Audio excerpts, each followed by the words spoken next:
Welcome back to Travels Through Tea, my fellow traveling companions. I am so excited about today's choice. Day 12 of the 24 Days of Tea, we are looking at an Earl Grey Masala chai. So why am I so excited about that? I told you before, I'm a historian. I did my work on the British in India at the end of the Raj. Earl Grey, thoroughly posh British tea. Masala chai, spiced Indian tea. I wasn't even sure how to make this because Earl Grey is steep, masala chai is made with milk over an open fire.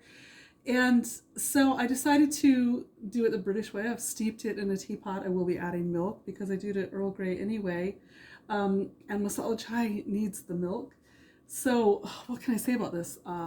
Black tea, strong black tea, lovely oil of bergamot, and yet with obviously different spices in there, as you can see, all the different little leaves. What's really kind of fun about this too is that, so tea sommeliers, like you have a wine sommelier, the tea experts, they will blend their own teas. That's why you have so many different blends of teas. Places like Taylor's of Harrogate, Twinings, Tivana, whoever else is out there. I'm not being sponsored by anybody. They have people, professional people sommeliers, who blend their teas, and that's how they come up with their signature house blends. So I'm excited about this. I want to read to you something from the Royal Society for the Encouragement of the Arts, a peer-reviewed journal. This particular one written between 1838 and 1839 about the discovery of tea in Assam, the Assam region of India, because this tea so perfectly blends the British and Indian traditions. The author writes, in 1835, information arrived at Calcutta that the tea plant had been found indigenous in some districts in Upper Assam, both within and without the British boundary. On receipt of this interesting intelligence, a deputation was appointed, consisting of Dr. Wallach, Mr. McClellan, and Mr. Griffiths, for the purpose of investigating on the spot the botanical characteristics and natural history of the tea plant, especially in comparison with that cultivated by the Chinese. They wanted to make sure it was the same plant because remember, the Chinese had an expensive and complete monopoly over Camellia sinensis up to that point. So why the love of tea in Britain?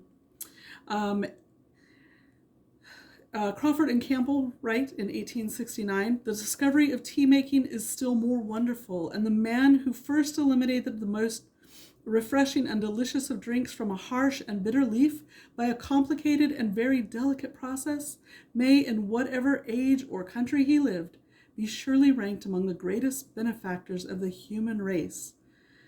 They also note that in 1869, the people of the British Islands consume 120 million pounds of tea per year, about 3 pounds per head.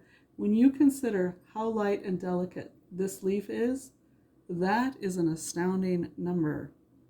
They believed it to be both medicinal, very good for commercial trade, including sugar from the West Indies especially. But they also believed that it would stop the problems associated with alcohol, which was a huge problem in Britain at the time. All right, so I have already let this steep.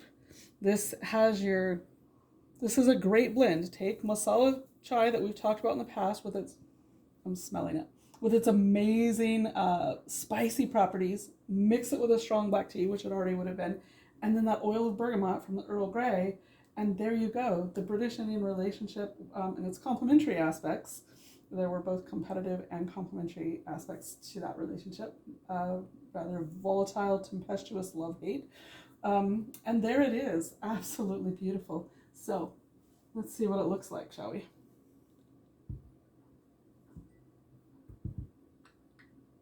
Oh, I almost forgot.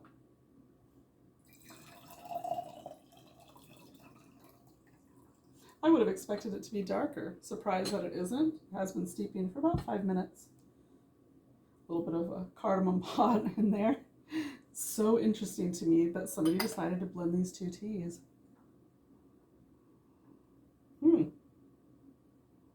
Smells mostly like a light masala chai with its spices, but very light, very, very light.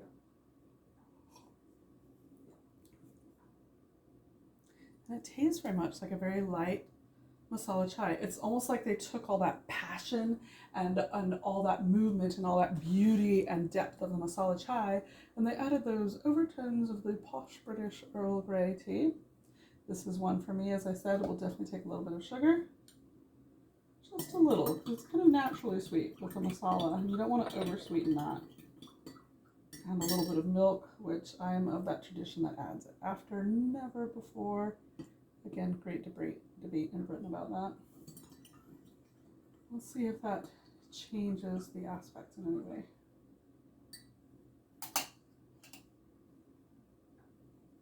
Certainly, of course, cloudier. Still light. It doesn't have that great depth of masala when we do it on the stove.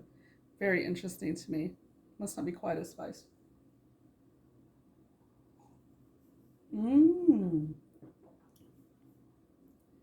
All right. If anybody has ever had a British, like a Christmas pudding, take out some of the depth of that flavor. It's like a light Christmas pudding. How interesting is that?